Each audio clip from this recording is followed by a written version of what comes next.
元町です。In reality, the most common presentation of SPG in a patient with no liver disease is altered mental status with or without a fever and without any abdominal signs at all. As another example, it's frequently believed that patients with pericardial tamponade either usually or always present with hypotension. In reality, when studied, it could show that the majority of patients with proven tamponade are actually not hypotensive at presentation. There are many more examples of discrepancies between how an inaccurate passive presentation of a disease negatively impacts diagnostic reasoning. Most patients with heart attacks don't have crushing substernal chest pain. Most patients with migraine headaches don't experience a visual aura before headache onset. The list goes on and on. So let's implement 5 steps to a differential diagnosis. Once again, they are: first, acquire data; second, identify the key features; third, create a problem representation using semantic qualifiers and clinical syndromes; fourth, adopt the framework; and last, apply the key features to the framework in order to generate differential diagnosis. That concludes part 1 of this guide on clinical reasoning, focusing on how to create an accurate and focused differential diagnosis. As I mentioned at the beginning, in parts 2 and 3, I'll go through examples from start to finish of how to apply this approach to a real-world patient. As you listen to parts 2 and 3, I consider pausing intermittently as you go in order to practice working through the case on your own.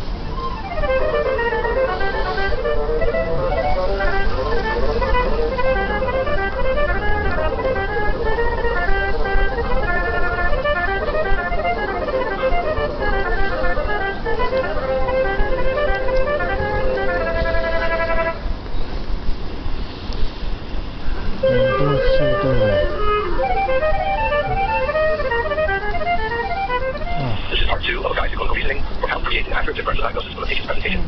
In the first part, I reviewed a practical 5-step bedside approach to clinical reasoning. Here it is to remind you. In this part, I will demonstrate how to use this approach with an actual patient case at the student level. I'll present this patient to you the same way an intern might present the patient to his or her attending on mounds, or to their colleagues during a morning report or teaching conference. As I present the case, I'll give you a running list of the key features of the presentation, so it will seem like I am doing step 1, acquire data, and step 2, identify key features, concurrently rather than sequentially. In reality, most trainees would probably wait to identify those key features until after the presentation was completely over and the complete case was known. But as the trainee gains experience, he or she will improve their ability to do all these steps simultaneously. If you're looking to practice, try listening to the presentation without watching it and writing down what seem like the key features to you as you hear them. For the chief complaint, the patient is a 75-year-old woman presenting with stomach pain for 4 hours. Mrs. Smith is a 75-year-old woman with a history of smoking and moderate alcohol use who was in her usual state of health until 4 hours prior to the presentation, at which time she developed the onset of abdominal pain. The pain is relatively well localized in the midline, with each of the pain rheumatomyelitis and cyclic process. There did not seem to be any particular trigger, and the duration from initial onset was maximal intensity of 8 out of 10, but about 45 minutes. The pain is constant, does not radiate, is not exacerbated by anything, including insertion, nor alleviated by anything. She has moderate nausea and has refused to attempt to eat or drink anything since the pain's onset because she is concerned that it will cause her to vomit, which she has not yet done. She denies changes in her bowel habits, shortness of breath, chest pain, changes in her skin, or eye color. Her past medical history is notable for hypertension and diabetes. She has had no surgeries. The medications include hydrochlorothiazide 25 mg daily, amlodipine 5 mg daily, metformin 500 mg BID, clopidogrel 1 mg daily, thiamine 100 mg daily, and folate 1 mg daily. In her social history, she currently lives with a husband in a small community in the Santa Cruz Mountains. She is a retired horse trainer. She drinks 3 to 4 alcoholic beverages a night, but denies any history of withdrawal symptoms. She has smoked 1 pack per day for 4 years. For her family history, her father died at 85 from heart attack, and her mother had 58 from breast cancer. She has had no siblings.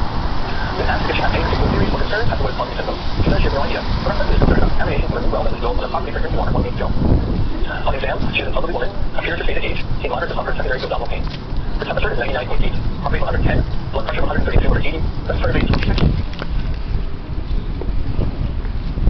Strength with infusion. Her neck is supple without fluid and without lymphadenopathy. Her chest is clear of obstruction and palpitation bilaterally. Her cardiac exam had a regular tachycardia, hyperdynamic sounds, no S3 or S4, and no murmurs. The JVT is undetectable at either 45 degrees or 60 degrees of time. On abdominal exam, she is not distended and there are no scars. She has normal resonance percussion. The abdomen was calm and there was no rebound tenderness.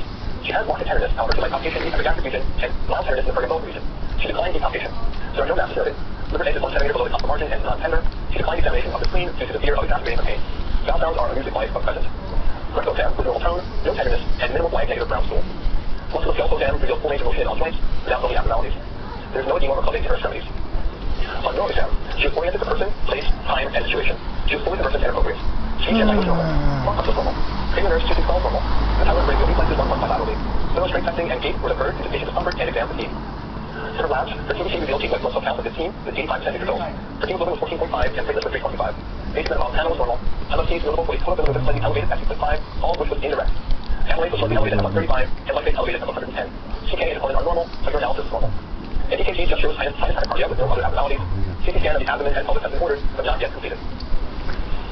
So let's review what I've identified as key features, remembering that these are the individual elements of the presentation that we expect will allow us to differentiate one diagnosis from another. The patient is a 75-year-old woman with abdominal pain for 4 hours.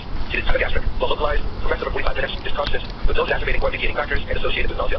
For the rest of her history, she has hypertension, diabetes, moderate alcohol use, smoking, and is drinking water from a newly drilled well. On exam, she is in moderate distress. She has a borderline temperature, tachycardia, and tachypnea. She has non-distended abdomen that was soft with no rebound, severe epigastric tenderness, and quite negative.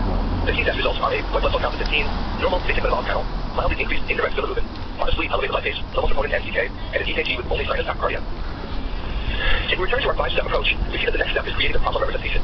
Remember that the problem representation is a 1 to 2 step summary using precise medical terminology of the most highly relevant aspects of the patient's history, exam, and diagnostic tests.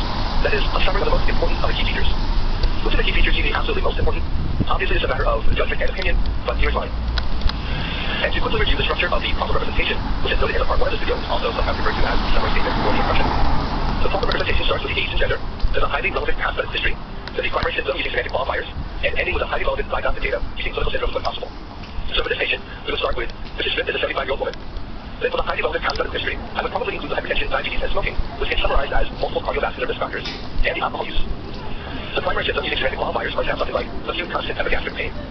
And finally, for the relevant diagnostic data, we would group together the white blood cell count, borderline fever, tachycardia, and tachypnea as SIRS, or the systemic inflammatory response syndrome. We would mention the epigastric tenderness, cystinosoponus, and was directly related to the chief complaint. The soft abdomen and lack of rebound would be grouped into the collective descriptor of acid peritoneal signs. And given its high relevance to one of the key diagnoses, we would also include the elevated lipase. So altogether, Mrs. Smith is a 75-year-old woman with multiple cardiovascular risk factors and alcohol use.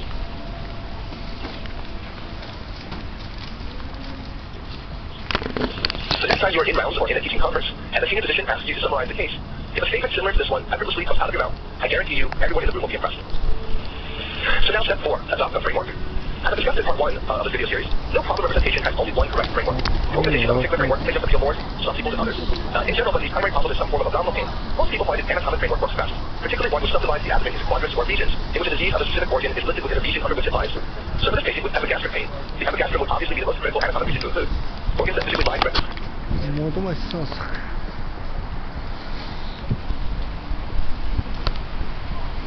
よかったな。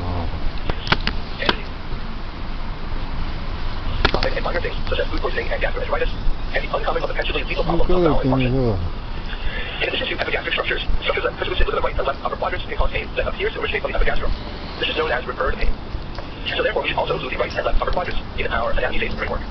In the right upper quadrants, the major structures are, of course, the liver and gallbladder, along with other components of the extrahepatic biliary system. The liver can cause pain with either hepatitis or hepatic abscess.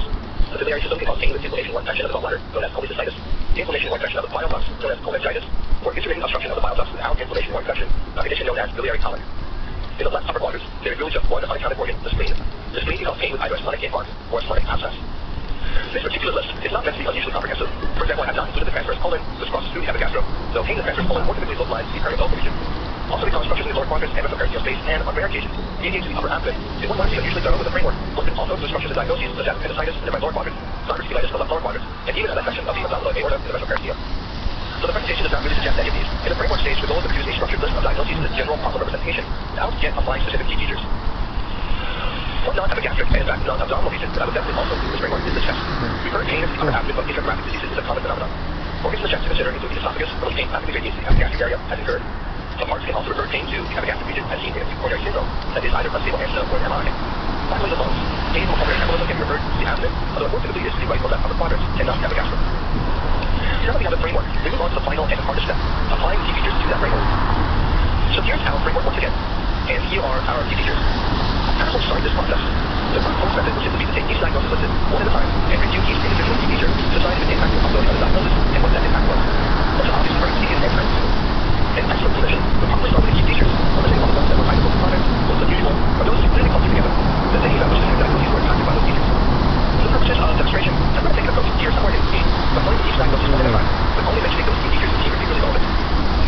So first up is gastritis. So there's some risk factors for gastritis with alcohol use and smoking, which increase the probability of the diagnosis. Also, gastritis can be associated with nausea. Often we can use the diagnosis that equals like fever, which gastritis is not involved, along with the diagnosis and elevated lipase. And she simply sounds just a little bit too sick for this diagnosis. The third is PUD. In the absence of an ulcer preparation, there's not a very reliable means of distinction between gastritis and chronic. Compared to our control and PUD are essentially the same as gastritis, with the exception that alcohol may be less of a problem risk factor for PUD than it was for gastritis.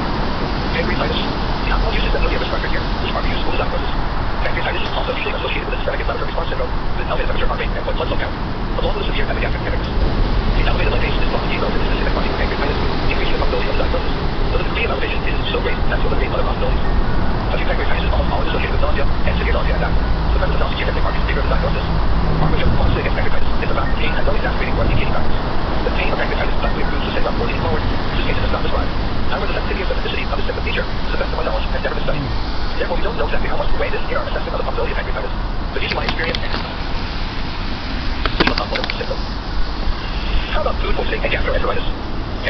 page, most American doctors use the term food poisoning to refer to consumption of food contaminated with deformed bacterial toxins, such as Staph aureus or Bacillus cereus. They use gastroenteritis to refer to a condition where the patient has active infectious disease of the gut, which if develops under usually viral, occasionally bacterial, and only rarely protozoal.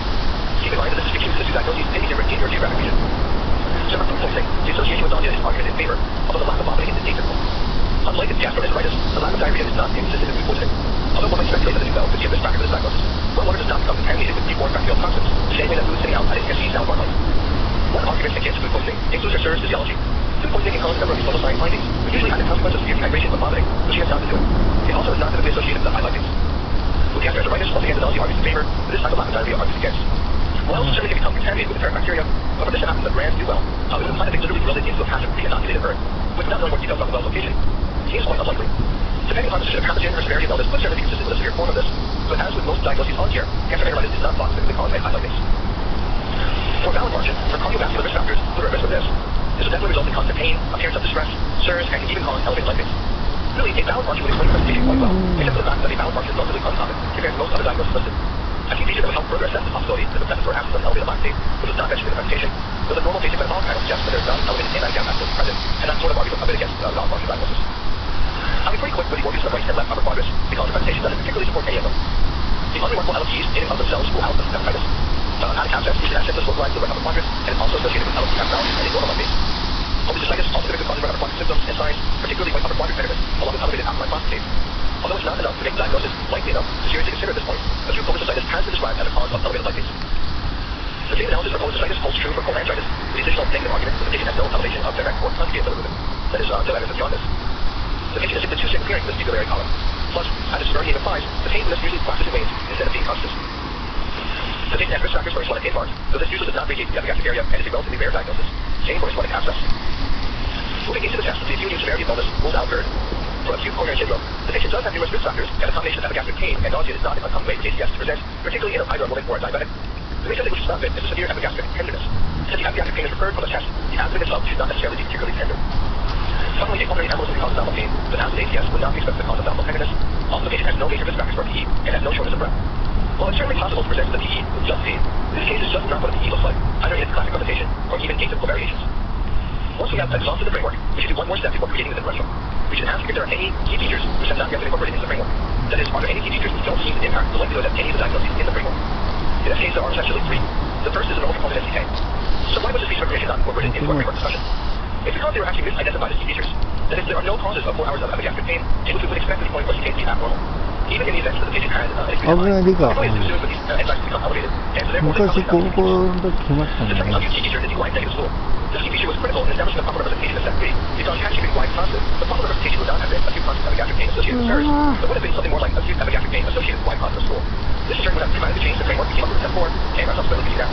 So even though we did not use Y negative stool here in step 5, it was still an important element of the representation and definitely worth mentioning. The last unused key feature is the most interesting. It's the history of the newly grown well. 옷살에 나오면 어떤 맛? Probably did not occur to you, but a combination of acute abdominal pain, nausea, and possible contamination of well water is often consistent with heavy metal poisoning, specifically arsenic and lead. This brings up an important point. If an element does not fit into the framework, it still seems to be a feature. The framework must be incomplete. In this case, I would add another category of diagnoses to our 4 existing categories of epigastric, right upper quadrant, left upper quadrant, and chest. The fifth category is acute abdominal pain secondary to systemic toxic metabolic problems. That is, acute abdominal pain that does not clearly